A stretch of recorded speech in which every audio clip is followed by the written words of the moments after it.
Bapak, ada buat apa?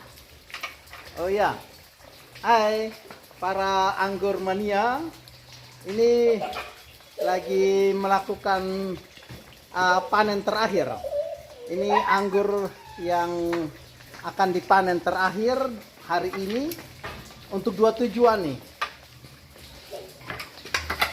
Ya, jadi ini anggur yang akan dipanen ini merupakan sisa dari panen-panen yang lalu, beberapa hari yang lalu. Dan anggur ini sesuai dengan pesanan dari para konsumen. Masih ada beberapa konsumen yang memesan sehingga harus panen sudah semuanya. Dan yang kedua adalah sisa dari panen ini nanti akan dipakai untuk pembuatan wine. Ya, jadi anggur ini memang varietas yang sangat cocok untuk pembuatan wine. Kita tahu memang bahwa kalau anggur ini cukup banyak ya, varietasnya di dunia itu kurang lebih di atas 10.000 varietas. Di Indonesia saja tahun 2020 itu ada pengembangan tambahan 55 varietas lagi di Indonesia. Nah, kalau di NTT khususnya di Pulau Timur ini pasti ya lumayan cukup banyak varietas-varietas baru yang masuk.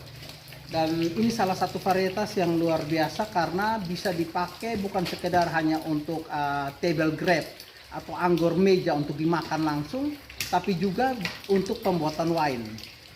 Hari ini saya akan kasih tunjuk bagaimana tutorial membuat wine.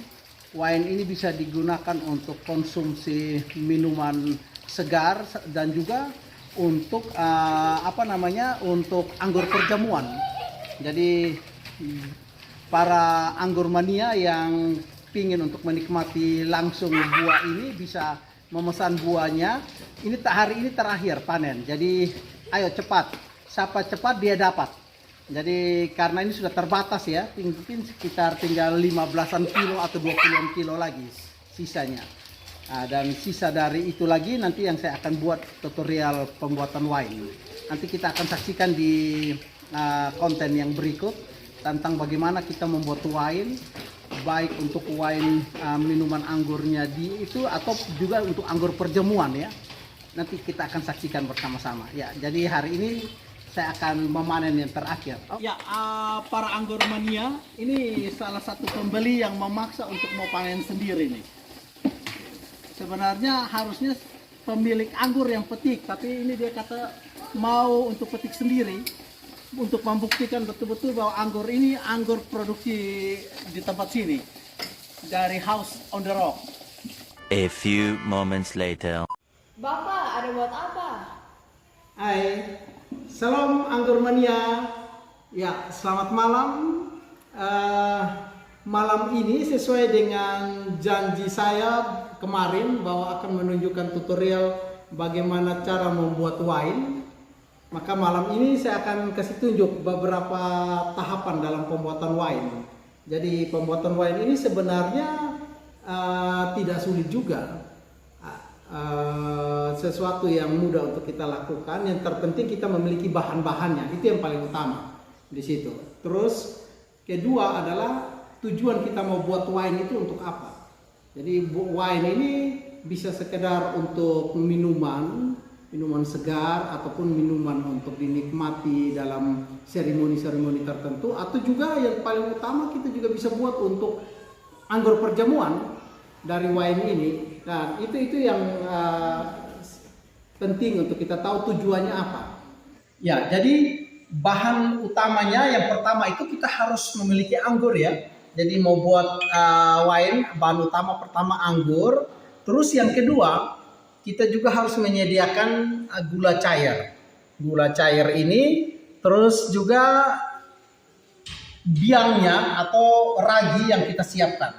Ini semua ada dalam ukuran-ukuran karena nanti kita akan buat dalam jumlah yang agak besar sesuai dengan sisa daripada anggur yang sudah dibeli. Jadi hasil panen anggur yang kemarin itu masih menyisakan beberapa kilo anggur yang saya mau memfokuskan atau mengalokasikan untuk buat wine ini. Oke, itu 3 bahan utama yang akan kita gunakan. Terus bagaimana prosesnya? Kita lihat. Jadi sebelum kita mulai sebaiknya cuci tangan ya, karena saya tidak pakai pembungkus tangan. Jadi sterilkan dulu dengan cuci tangan.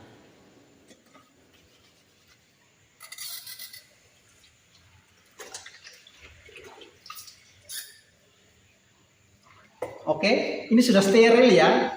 Ya, baik. Pertama-tama langkah pertamanya adalah kita harus menghancurkan anggur ini, buah anggur ini, meremukkan untuk mendapatkan cairan dari dalam buah anggur ini. Ini caranya seperti ini. Ya, kita menghancurkan dengan meremasnya. Proses ini memang agak sedikit panjang atau sedikit lama, tapi ya tidak apa-apa karena kita kan sedang belajar untuk cara membuat wine, iya enggak?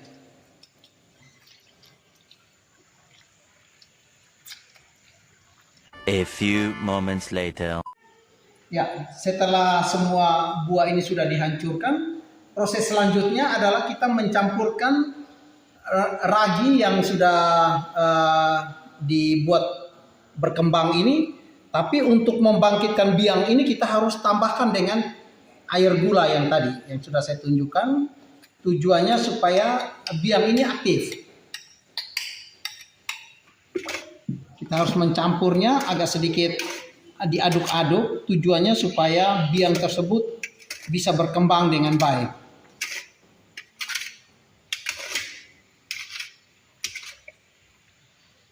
Ya, setelah itu kita langsung campurkan di dalam cairan anggur ini.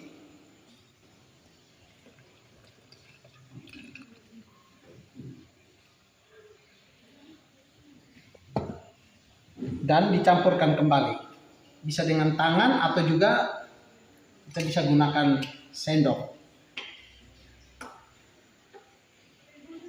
Dan ini harus diaduk agak sedikit cepat. Tujuannya biang di dalam dari ragi ini dia dari dorman dia bisa bangun untuk bekerja sesuai dengan fungsinya dia.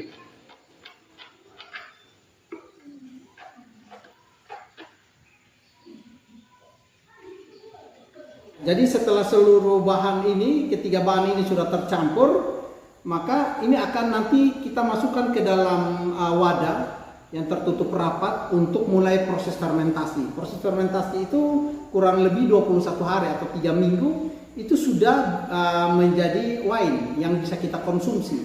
Tetapi nanti saya akan jelaskan lagi rahasia kenapa wine itu begitu enak atau bisa menjadi wine-wine kelas. Ada tahapan berikut yang bisa nanti kita lakukan. Tapi untuk sementara sampai di sini dulu ya.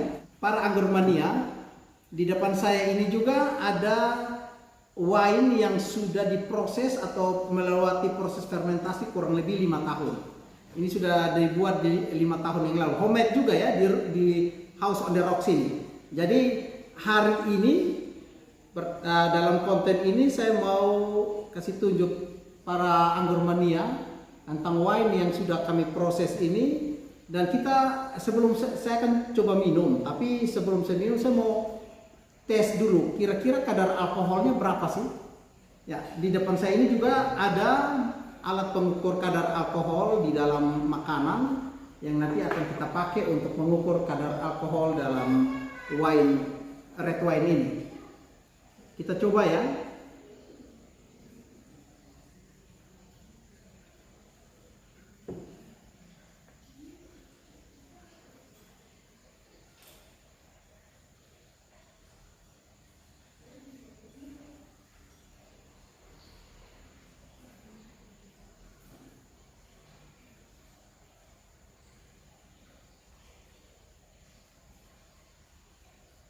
Ini kandungan alkoholnya 30% yang ada di sini, dan ini adalah kandungan awal daripada hasil fermentasi wine tersebut, red wine ini.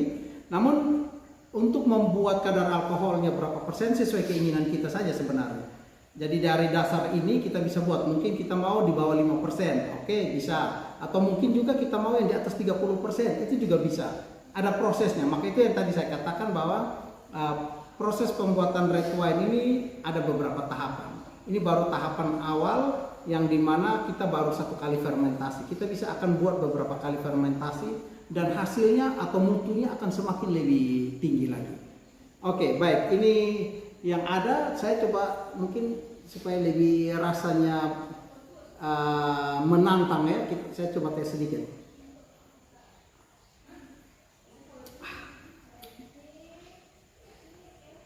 Ini sudah bersih nih teman-teman. Kita bisa lihat tidak ada ampas lagi. Ya, jadi untuk para anggur mania, hasil wine ini kita bisa peruntukkan untuk banyak hal. Ada untuk celebration atau acara-acara keluarga, atau juga kita bisa pakai untuk anggur perjamuan. Ya, jadi bagi para anggur mania, jika ingin merasakan sensasi minum wine, ayo silakan order yang sudah ada anggur dari hasil homemade 5 tahun yang lalu. Itu bisa dirasakan luar biasa, dan ini juga bisa dipakai sekali lagi untuk anggur perjamuan ya. Oke, terima kasih, Tuhan berkati.